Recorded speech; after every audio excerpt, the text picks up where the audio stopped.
Well, I'm going to go ahead and start and welcome my friend Barbara Braver. But first, I'd like to open us with a prayer, as we like to do, looking at the church calendar.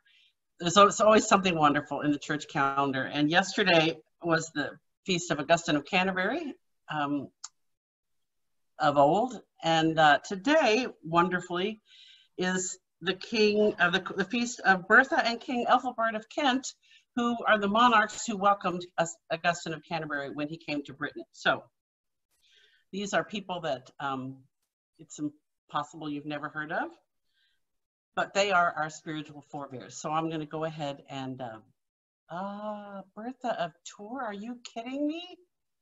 Lisa Green says it's Bertha of Tours. So there's another synchronicity.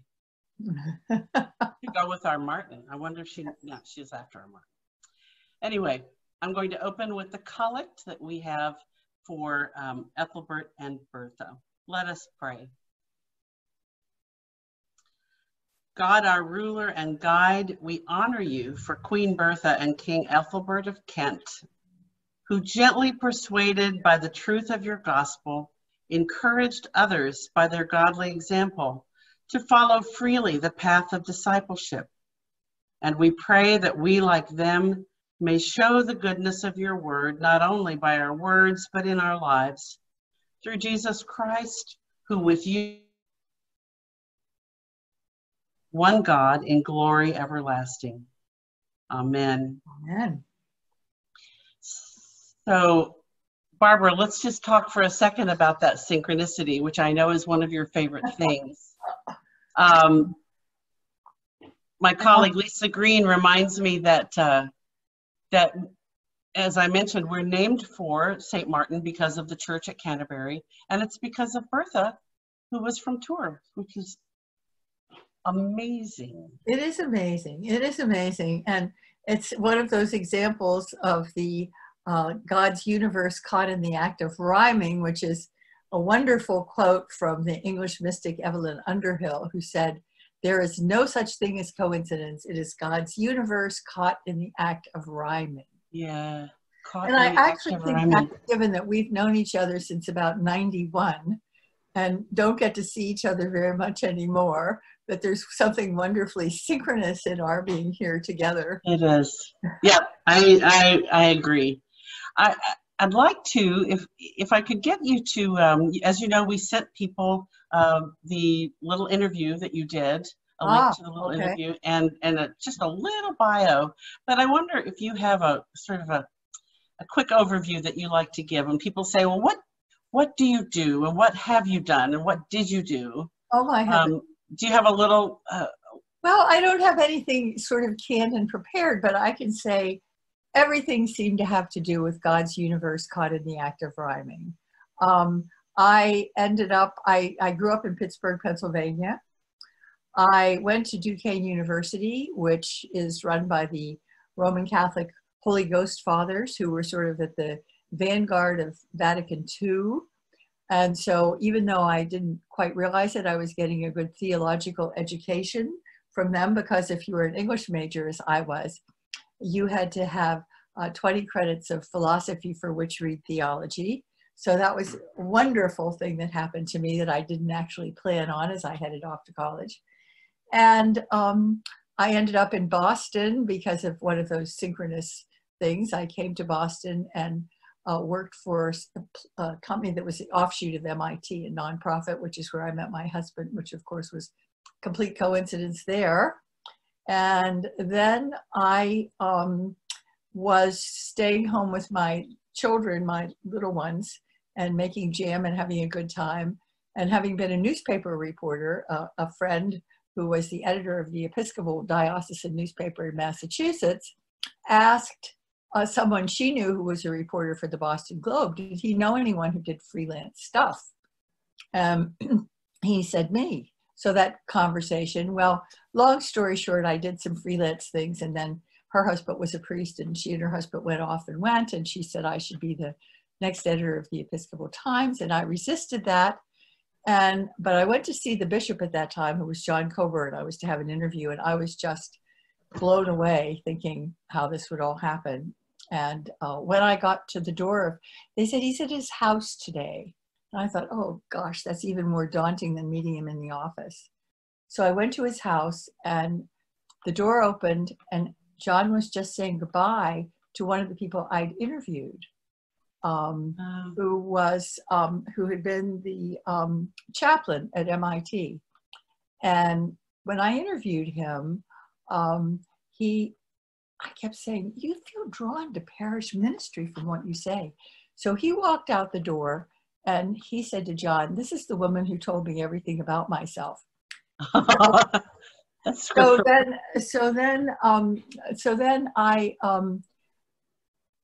he did offer me the job, and he sort of pretended it was all made up, but I know he was very thorough and had read my resume and everything. So I went and sat in the Boston Common.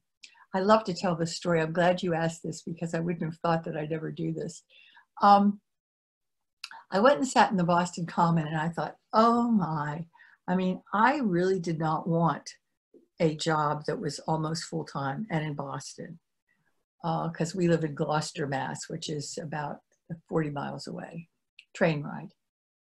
And I'm sitting there on the bench and just sort of praying and pulling myself together. And a woman came and sat at the other end of the bench. And she said, excuse me, what time is it? And I told her what time it was. And I sat there a little longer. A few minutes later, she said, excuse me, what time is it? I'm so sorry, I don't have my watch. I told her what time it was. A few minutes later, once again, I'm really sorry, but what time is it now? And I told her, and she said, I should tell you, I have a job interview. I have been asked to be, I was a waitress, and I've been asked to be the hostess at this big restaurant. And I'm going to do it. She said, I believe when you're invited to do something like that, you really ought to do it. Wow. I thought, oh my God, did this woman really exist? Wow. Or was she dropped into Boston Common for my benefit? Wow. Yeah. So anyway, through a series of other coincidences, I was asked to do the video in preparation for the diocesan convention in Detroit. I think that was 85 or something. So may I interrupt? Allow me to interrupt for a second. Yes. So for several years then, you were the diocesan communicator in the Diocese of Massachusetts. Yes, I was. And it was called Episcopal Times, Church Times? Yes, Episcopal Times. Okay. So in the old days, we had diocesan newspapers that came in the mail. We did. Printed on newsprint. Printed on newsprint, pasted up by us on things that we would take to the printer. Yes, exactly. Yes. So So I did that work in the Diocese of Milwaukee, just as we were slipping from paste up and typesetting, you know, getting somebody else to do the typesetting and doing it with a glue stick. So right. Yeah. That's it. Okay, so you worked for Bishop Coburn for. I did. I worked for Bishop Coburn from 77 till 88, so 11 years. Okay. And Bishop Coburn, in the meanwhile, had retired there in 86. But so then I was asked to do the video in preparation for the church's general convention in 85. And I did that. And that was great fun. And that's how I met Bishop Edmund Browning. And then he asked me if I would come to New York and work for him. Mm-hmm. And so I did. Yes. And there we are. And at that point, it was part-time, and I would go back and forth and spend 3 nights a week in New York, and then the rest at home and do that. So that was all coincidence. And I did that until then when Frank Griswold came and became the presiding bishop, the 25th presiding bishop, I stayed on and worked with him. And then when his term was done in 2006, I also left. So that's a sort of thumbnail. You served the church in the ministry of the word then for 25 years, 30 years, a long time, right? And you were probably at the church center when Katarina Whitley was there with the Presiding Bishops Fund. Yes, for World Relief. You know that we talked to her last week. I listened to that. I was for 2 weeks. Excited to see Katarina. Yes. Yeah. So a lot of connections. And you and I met at my first trip to New York, my first trip to the Episcopal Communicators Conference. I took a job took the job in February of '91, and then the conference was in April or something. And I remember that the sense of community and connection between these people who used words, many of whom were strong introverts, but then we would get together and talk about things like key lines and typefaces and leading, and there was something magical about it. It was my first experience with a professional organization. I know that it's been important to you, that group. Oh, absolutely, absolutely, and the people, and I'm still sort of vaguely in touch, but it's interesting because I think part of the bond comes from the fact that we are trying to tell the story of a sacred mystery. You know, I worked for a secular newspaper too in a town, and it's very different because of course you're giving the news of what happened here and there and the other, but the main point is you're pointing at something which is mysterious and wonderful. So was that always your approach, or did you learn that over time? When you first took the job, did you know that's what you were going to do, or did you? No, of course not. Absolutely not. I been a secular reporter. You know, I knew about that, and I knew about, you know, facts and all that sort of good stuff. And no, but then, you know, in order to really tell the story of what is happening, what you're talking about quite often is changed lives, people with enormous commitments who are doing amazing things. So it's through telling those stories, which are factual, that you are naming the mystery. You're naming what's happened to them in their lives and how they're responding to that. So that's really what it is. Right. And something we talked about earlier is the idea that everything is a sacrament, sacramental. Everything is sacramental. And yeah. I wondered, and the thing that kind of got us into that idea was talking about how we're dressing. And I wonder if you could talk about that a little bit. I've had several conversations with people who have said, now that I'm home, and of course, if you're on Zoom, you only have to look good from the waist up. Right. Right. I'll stand up and show you my jeans before we're done. Okay, and your socks. Yeah, my socks. But you mentioned yesterday that you realized you were dressing just for yourself. Yes. To please yourself, and that was sacramental. It was really a surprise to me. You know, I mean, it's not a topic I never thought much about before, but you know, when you're going out and you're going to meetings and you're going to various other things, and I hadn't really ever thought about the fact that was really for me. And now that I'm not seeing anybody really much, except I take little walks and things like that, but nobody knows me and I don't know them. And I'm not seeing anybody except my husband of 57 years who doesn't pay a whole lot of attention to what I'm wearing. I realized that what I was wearing, I was giving myself little messages about that. And one of the things that Kathy and I talked about, my 10-year-old granddaughter has made several of these yarn necklaces for me in different colors. And I put them on because it's a reminder of Cecilia. And my ring that I have is important because I got that on Iona. And, you know, it's just, so it's sacrament in the sense of the outer invisible sign of the inward and spiritual grace, something that gives you joy, that reminds you of God's goodness, that reminds you of something that was important to you at another time. So yeah, the sacramentality of things. And, you know, I'm looking around this room, this house that we've lived in for 47 years, and almost everything here means something to me. You know, it was something that my father carved, this mushroom, which is over there, of his hunting camp, you know, Fair Play Hunt Club, 1950. So, you know, things like that. And I wouldn't be surprised if everybody has those stories to recount as they wander around there, wherever they live. Sure, because a lot of things that have been stripped away from us right now, taken away, are distractions. Yeah. I got an email from a parishioner yesterday that said, I'm realizing that so much of what we're doing in this kind of setting and in our worship is that we are doing what's just the essentials, right? Just the boiled down essentials, which is nice without the distractions. Mm-hmm. I think that's right. So you alluded a little bit ago to Evelyn Underhill's idea of the universe rhyming, could you talk about coincidence and synchronicity and God rhyming, the universe rhyming? Yes.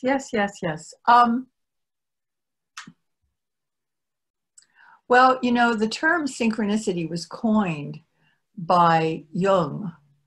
He made up that word. I discovered it looking this up to explain things that are, they are in rhyme, but they're not causally connected. One did not connect the other. They simply happened coincidentally, so to speak. And I think that's happens all the time. And we need to pay attention to that. You will be thinking about somebody and they'll call you. Who was I talking to today? And oh, I know, I was talking to someone today and she was talking about something that was a little difficult for her. Her daughter's having chemo. And we were talking about being hopeful in that. And for her, seeing a cardinal is always a good thing. It's a wonderful sign to see this flash of red. And she said, oh, a cardinal. And she doesn't usually see cardinals in her yard. So I think we have to see these little signs because, you know, God is trying to communicate with us. And the more open we are to that, we see that universe caught in the act of rhyming. But there's a certain openness required. You know, it's like you will be communicated with in the ways that you will hear. And if part of the way you wish to be communicated, or the way you will hear, is through things like this, then evermore you will see signs of that. So that's a muscle that you can develop. That's an awareness, something you can learn, practice. I think so. I think you say, you know, where are you today for me, Lord? I mean, you know, I think I'm not sure whether it's harder to imagine the indwelling Christ, which we know is the indwelling Christ. The word is very near you, it says in Deuteronomy. But it's equally difficult to comprehend the Christ out here coming into you to give you little messages, whether it's a cardinal or whatever it is, it would be a message you'd hear. I mean, both of these connections to God who loves us so much are hard to get your head around, that this is really happening. Now, I think that is maybe one of the gifts of this time, that we are focusing a little more on the events of our daily and what they say to us. Do you have I'm so aware that we want to understand. You know, it's one of the reasons we're Episcopalians is because we love the word, so we like the, you know, we got it figured out. What do you think about how do you let go of the desire to understand and just learn how to embrace the mystery? How do you learn how to do that? Gee, if I ever find out, I'll let you know. Yeah. No, I think that there's a little balance there. Awareness is part of it. You know, the saying from centuries ago about awareness is the lack of awareness is the root of all evil. And I think not being aware of what's going on, of who you are in the world, of your affect, of what you're able to do, what you're doing and not doing. I think that is key. But at the same time, not trying to hold on too tightly that you have the sense about what the outcome should be all the time. Mm-hmm. You know, living in the present moment, as we're hearing so much about that now, about the importance of just being in the present moment. I think that's it. I think what we're seeing in this time is apocalypse. You know, remember the movie Apocalypse Now, which holds all the horrific, but the Greek word apocalypse actually means revelation, unfolding. And the word has a long history etymologically, which I won't go into, but naturally, it means a revealing of things. Mm-hmm. So I think now we're in a time of apocalypse in the sense of, what is this time revealing for you? I mean, what is unfolding? How aware are you of what's going on and your place in this? I think that's if I were to choose a word for this time, I would say it's apocalypse in the sense of revealing, unfolding, and our awareness of all that. So, I mean, I think a question for each of us now is, what is it revealing for you? I mean, what do you see? And I think how best to be in this time, how best to be in this time. And of course, you know, I am sometimes just full of tears, tears of gratitude that things are basically okay for me and the people closest to me, and grief because of the horror that so many people are experiencing. Mm-hmm. So what is the time revealing for me, and how can I best be in this as God's beloved? It's a huge question for all of us now. How am I best to be? You know, I think poetry fits in here a bit, because poetry has a way of expressing the inexpressible. And there's so much now that's inexpressible. And I thought about this in thinking about being with you all tonight. And I thought of some poems that I thought it might be fun to share about that, about expressing the inexpressible. And William Carlos Williams, who was a poet and a doctor as well, said,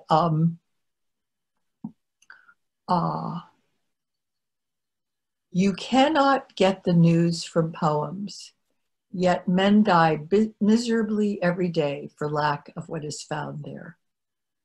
I think that's right. You cannot get the news from poems, but men. So if I may, we have a lot of news and we have a lot of other things going on, but I found this poem that I'd like to share that I think says something about the times. It's by John O'Donoghue, who was an Irish priest, poet, philosopher, and he died in 2008. Unfortunately, he was only 52 years old. And this is what he said, and it had nothing to do with this particular moment, of course, but it certainly works now. And the poem is titled, "This is the Time to Be Slow." This is the time to be slow. Lie low to the wall until the bitter weather passes.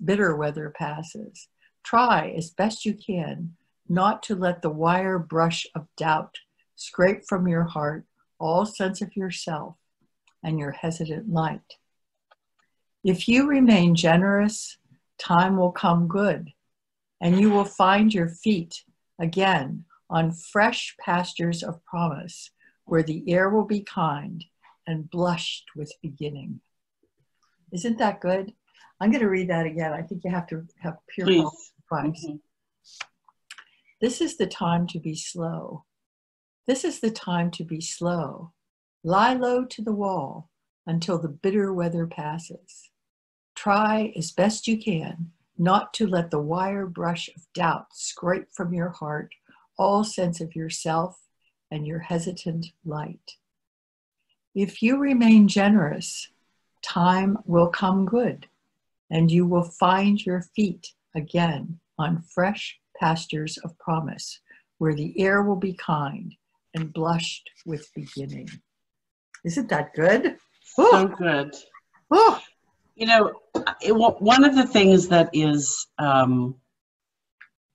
so important about the life of faith is the word, right? The word that became flesh, the words that we use, and the ministry of communication and poetry and preaching. All of those are ways to use words that raise us up, right? Words are sacramental. Oh, I think so. I think so. Yes. That's why we are given speech. And that's why Jesus spoke to us, and the incarnation, so we would actually hear it from his own words. The word made flesh and dwelt among us. So yes, absolutely. So, I mean, I think as we think about how we are to be and how we are becoming in this time, which is another thing that comes to me all the time, that we're always becoming. We are becoming our true selves.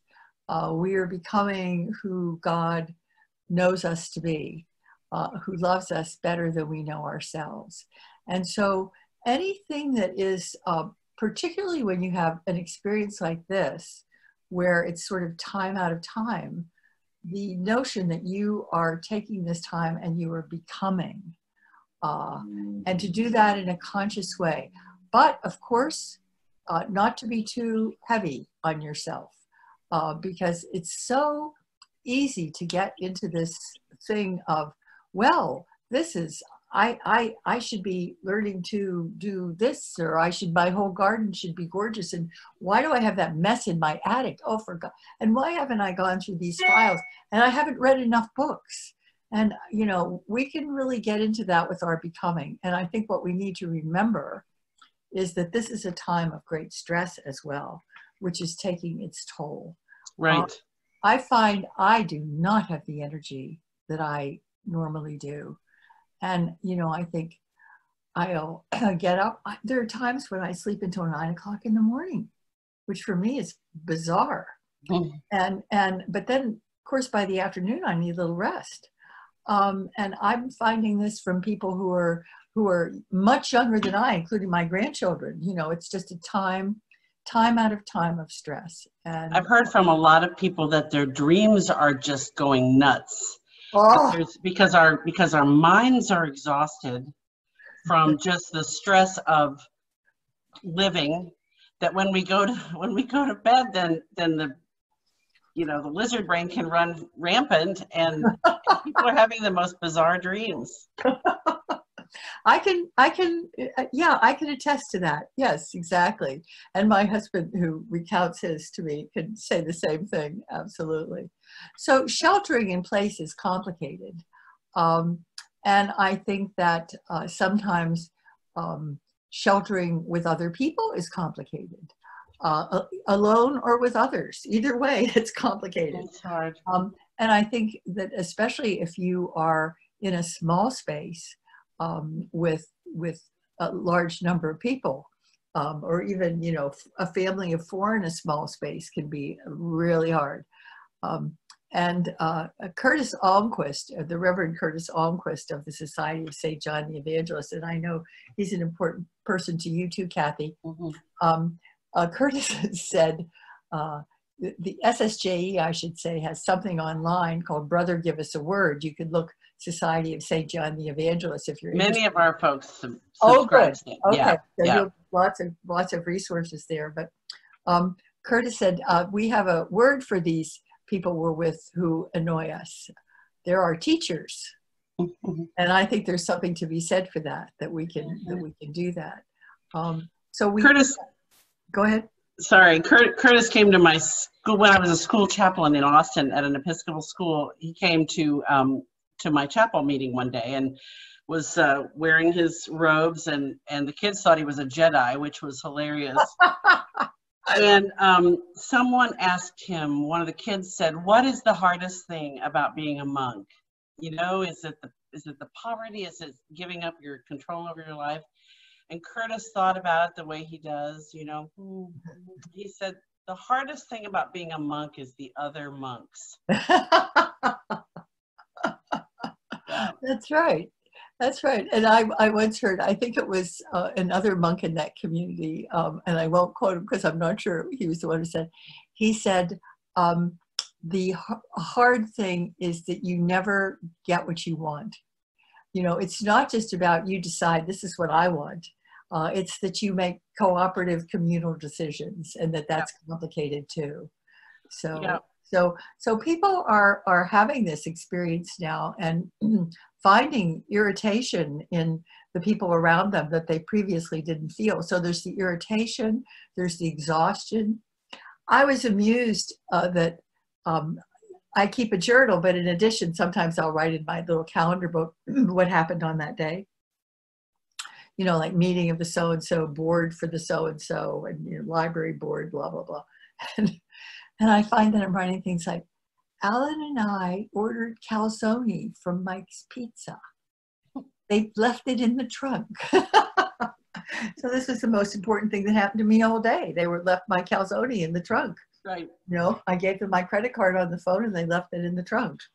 So that says a lot about the day. But I'd like to direction I'd like to point you in. Speaking of words Yeah. and poetry and synchronicity and friendship, I would like to get you to talk to us about your friend Madeline a little bit. I have a Friday morning Bible study for women, and we're reading A Circle of Quiet. The first Madeline L'Engle that we have dipped into, which is amazing to me because there's so much there and we just haven't done it. And during those years when you were working in New York and living in Gloucester, you took a place in New York, didn't you? I'd like you to tell us about your friendship with Madeline L'Engle. Well, yes, I'm happy to talk about dear Madeline L'Engle. And this ring that I'm wearing that I said, the sacramental thing, Madeline and another friend, Madeline always called us a trinity of friendship, Lucy Shaw, she's a wonderful poet, you can look her up, and I went to Iona, and we each bought one of these rings, so we all had them. Well, here the synchronicity comes in here again too, in God's universe. There's the Episcopal Communicators meeting, which we've talked about. Then there's something else called the Associated Church Press, which is people from all different religious presses are members of that, and I was a part of that. And through that, I came to know the editor of the Christian Century, who asked me to write a profile of Madeline L'Engle because he knew she was coming to the Diocese of Massachusetts at the invitation of the then Bishop John Coburn. So I did, and I met Madeline, and we just hit it off. There was something quite wonderful in how we connected, and we realized that my son and her granddaughter were in the same boarding school, and we would go to the graduation together. We'd talk about that, and we sort of connected and this and that, and then we wrote back and forth, and so when I moved to New York, I lived for a while at General Seminary. I had an apartment in the married student housing there, and Madeline and I would have dinner quite frequently. And one night, I remember we were sitting out on Broadway, outside the restaurant where we'd been. There are benches there on Broadway. And I was telling Madeline a story about my roommate, who was just a sweet, hapless soul.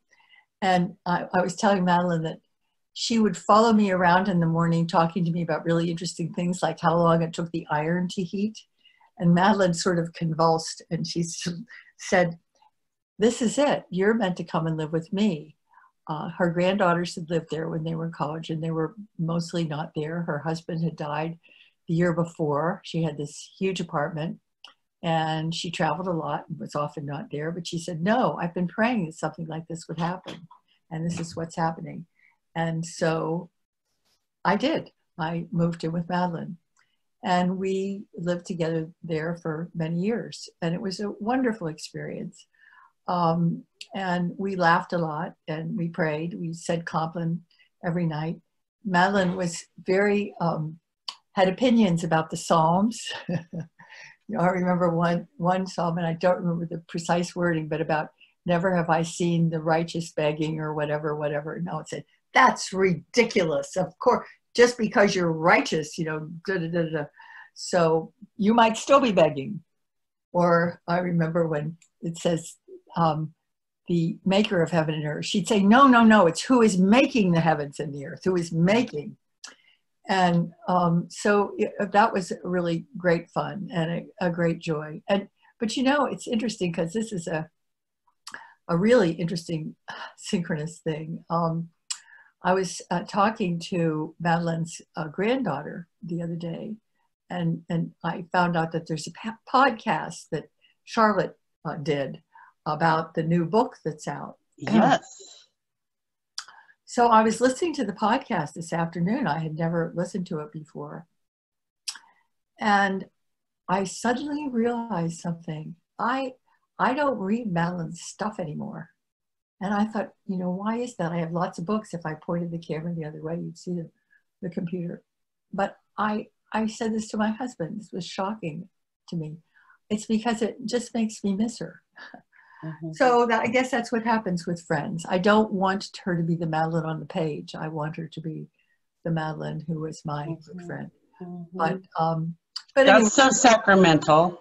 That's so sacramental and incarnational, right?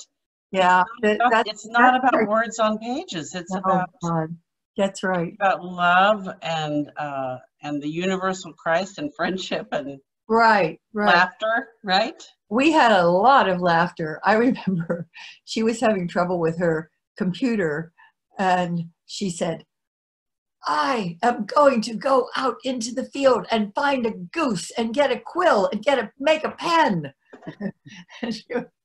Very, very funny in that way. So yeah, we had a lot of good and happy times. And this autumn, I was very pleased because I was a chaplain at a conference called Walking on Water, and it was for people who were interested in writing and Madeline and everything in New York, and that was great fun. And I met lots of people who had their Madeline stories of when they read something on the printed page, or when they discovered that, how Meg in Wrinkle in Time, how she companioned them when they were teenagers or whatever. So yeah.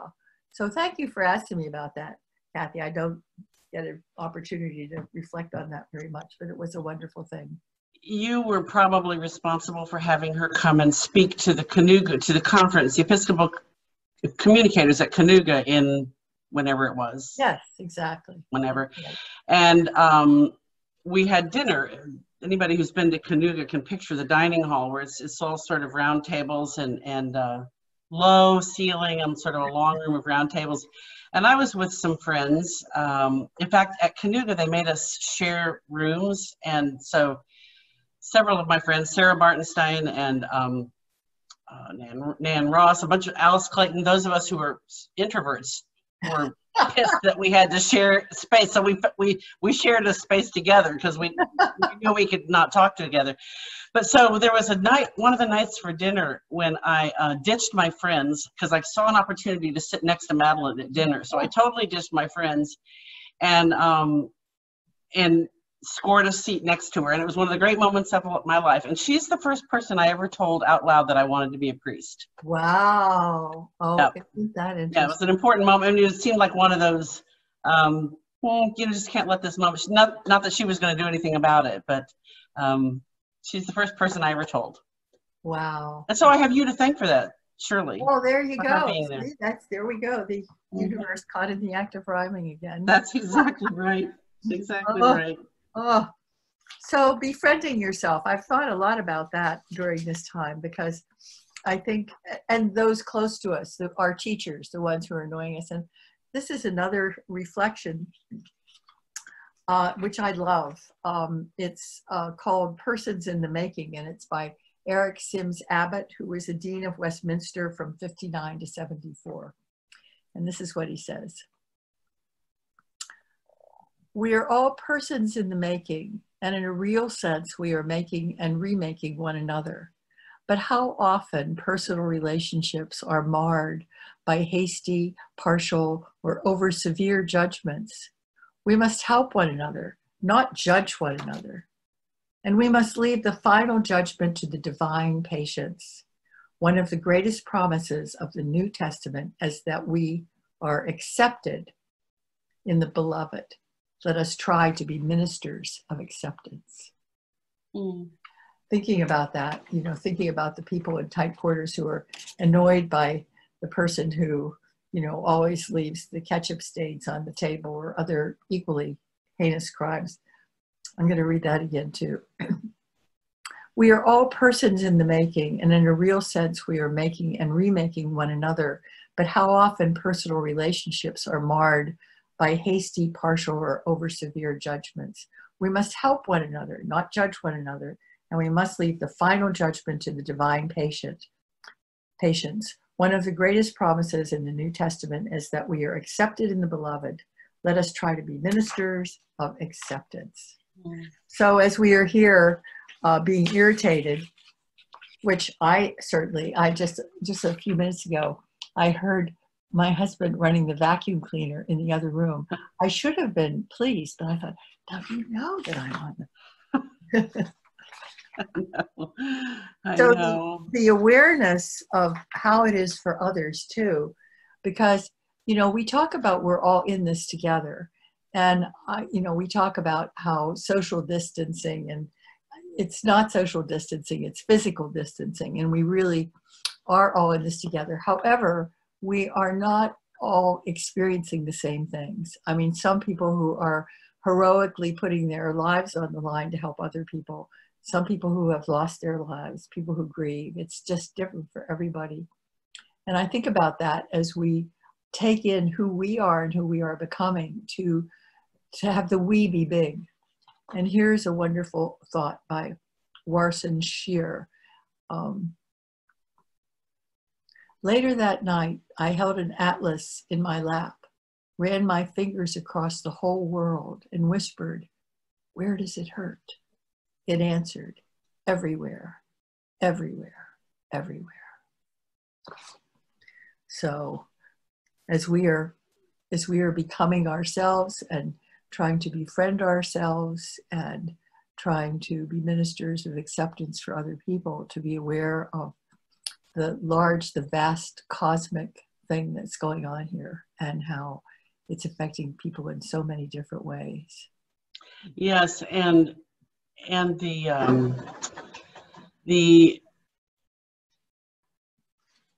idea that apocalypse is revealing, and things are not often revealed unless something else has been burned off or stripped away or pruned.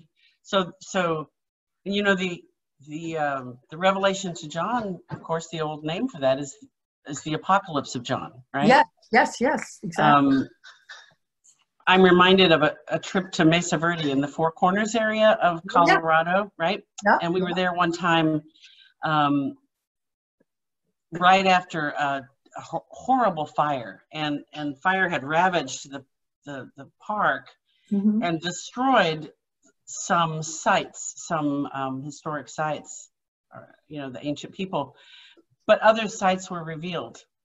That once, when there was some underbrush burned off, that they were saying that they were discovering sites that were there that they didn't know. Wow. Because of the fire. Yeah. That reminds me of another poem.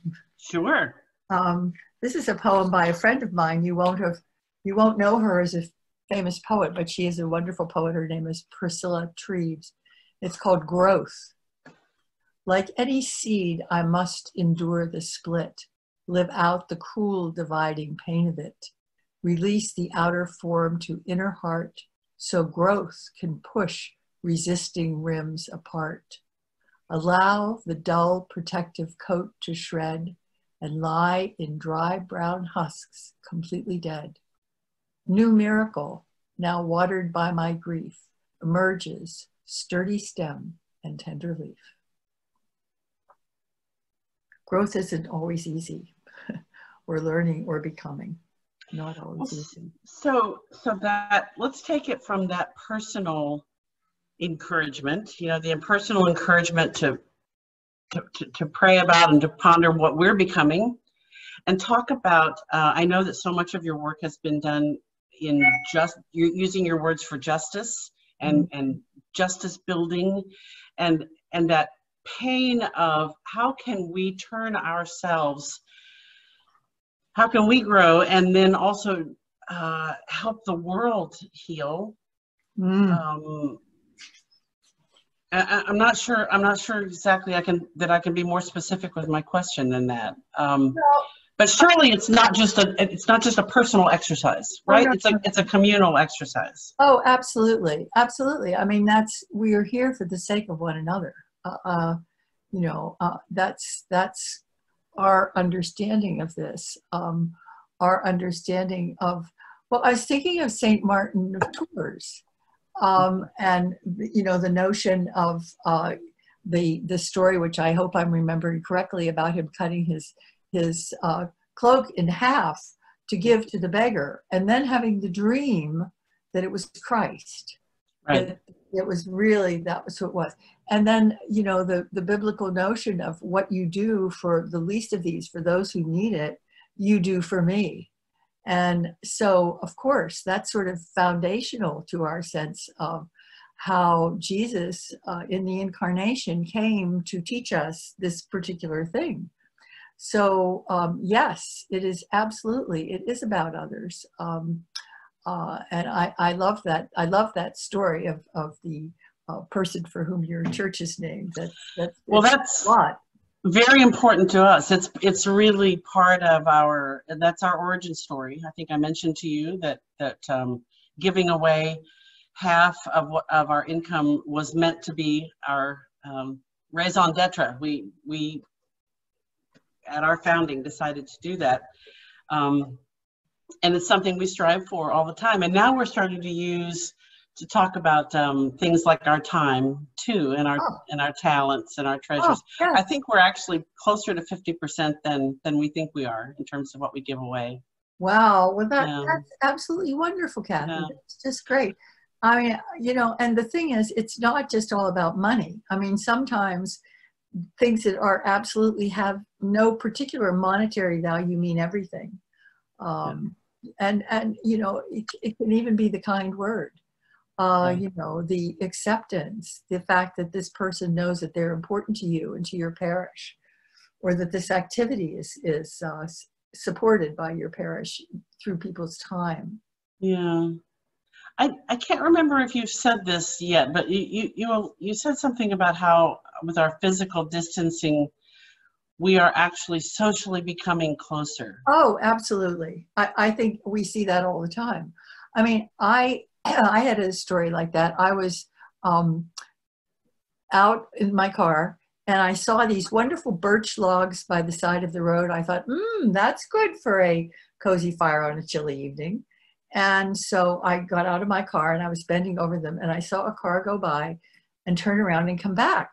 And this woman, seeing perhaps that my advance beyond youth and her concern, she said, "Are you all right?" And I said, "Oh, yes, I'm fine." She said, "Okay, I just wanted to be sure." Oh. Now that would never have happened in the other day. People waving at each other. We know about people putting signs up on their windows. We know about the singing from balconies at certain times. I mean, all of these things that are happening that would not have happened. People waving all the time to each other. I mean, I have people waving at me. If you let a car out and they wave and you wave from behind your masks. Strangers. You know?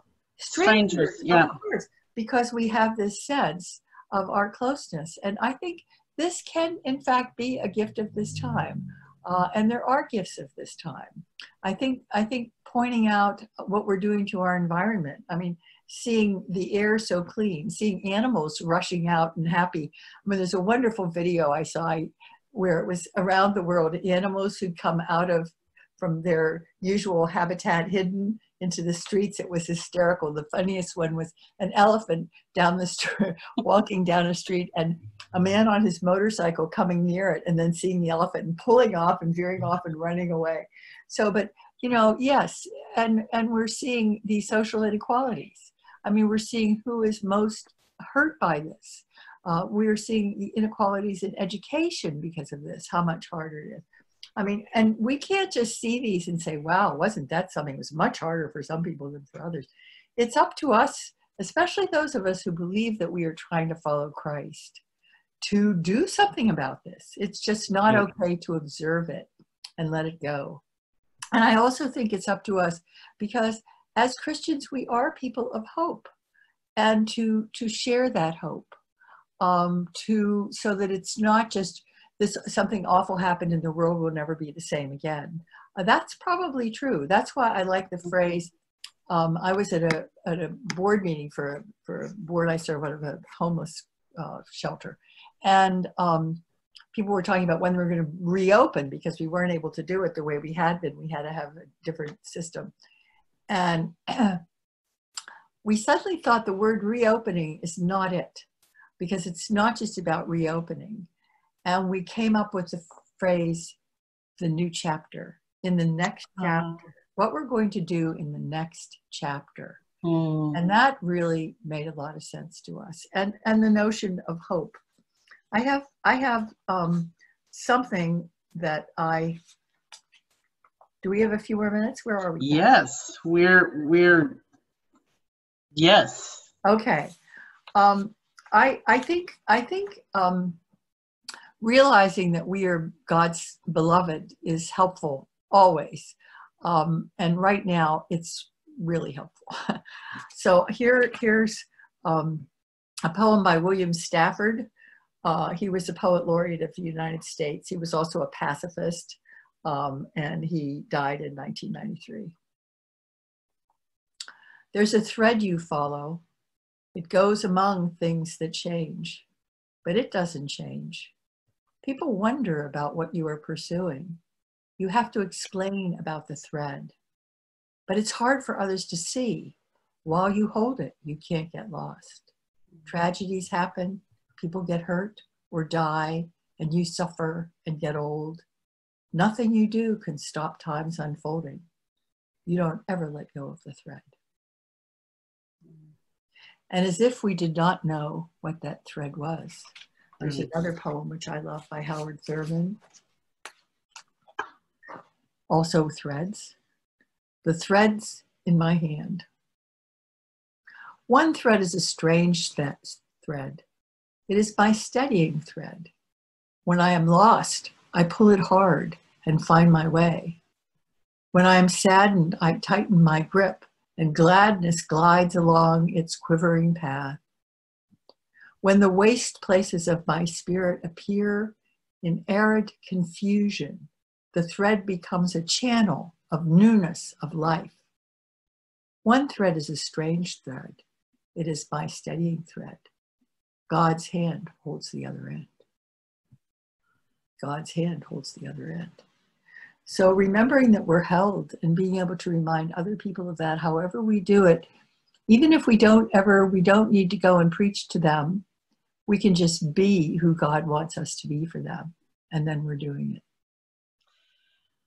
I want to bring it back to something I read in A Circle of Quiet by Madeline Lingo, where she's talking about getting away from her house. She has a secret pond or something. And do you remember how she got there? Yeah. She had a thread. Yeah. She had a piece of yarn or something that she ran through the forest. And Hugh said to her one time, "Why do you do that? People can follow you wherever you want." And she said, "You know, the thread gets me there, and they can come if they want." But that's a wonderful way to bring it back.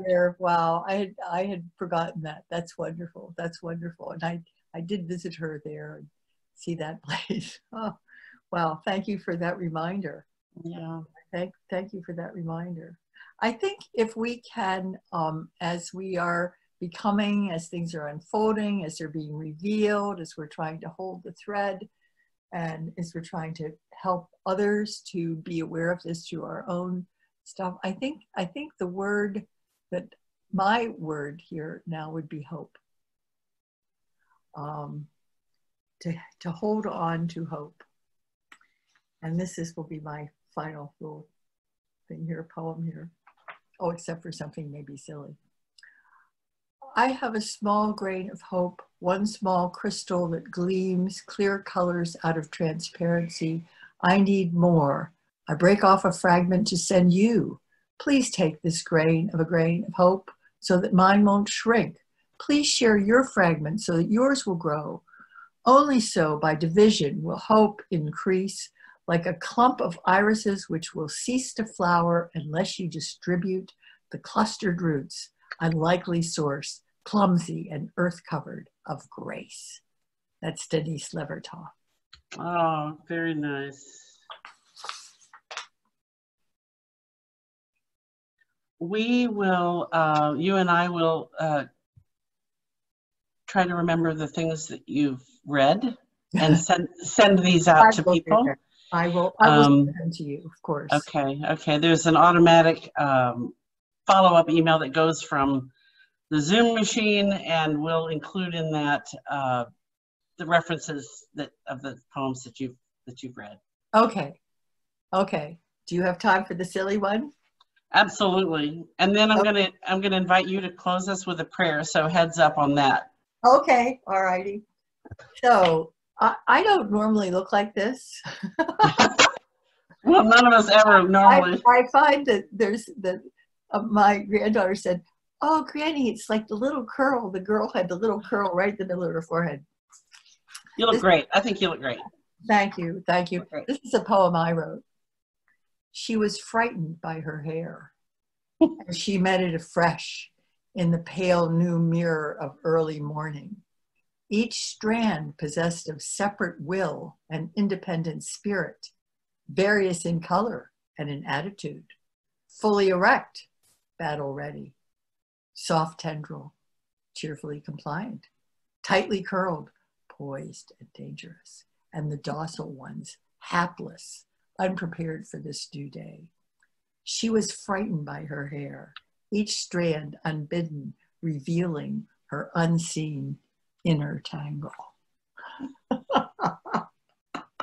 I think a lot of people are having trouble with their hair, so we can all be amused. Well, and the unseen inner tangle. Oh, yeah. It's here. You can't see it, but here it is. Oh, bless you.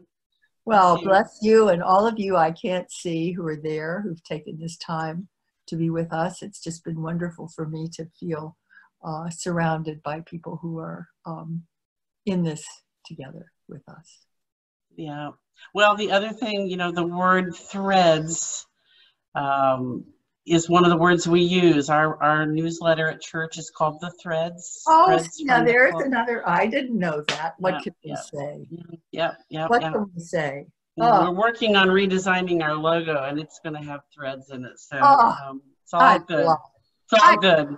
I tell you, I've never been to your parish, but I love it already. Well, you should come. You should come. When you're free to travel, come and see us. There you go. That sounds good to me. Would you be willing to send us off with a blessing, a prayer? Of course I will.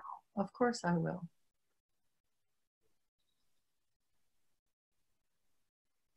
Dearest Lord who loves us, dearest Lord who loves the world you have made, dearest Lord, remind us of your presence with us through the small things of each day.